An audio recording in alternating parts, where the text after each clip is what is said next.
मूल मजूरी करी परिवार प्रतिपोषण करथुवा जने दिन मजूरिया निकट को आसीछि आयकर विभाग नोटिस। कथाटा शुणिबाकू अड़ुआ लागुथिले भी सत। नवरंगपुर जिला उमरकोट अंचलरू एभली घटना सामना को आसीछि।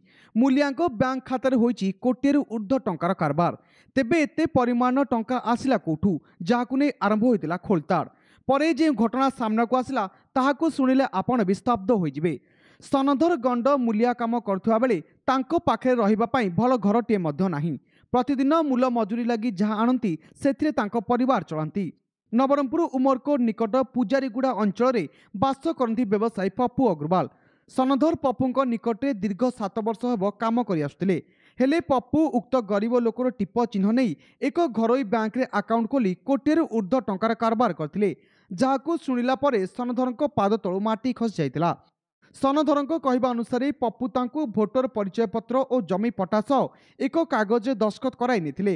हेले सीए कौन पाई दस्खत नेउछन्ति से पचारि नथिले। एही सरलतार सुजोग नेई पप्पू टंका कारबार करथिले। एबे नोटिस आसिबा परे पप्पू किछि न जानिबा भली अभिनय करछन्ति। जेउ मालिक पाखरे सनधर 7 वर्ष धरी काम करि आसुथिला सेही मालिक एपरि करिथिबा बोली से विश्वास करि पार नाही। ए बाबदरे व्यवसायी की पचारिबारु कैमरा सामने रे मुह खोलिबाकू से मना कर देथिले।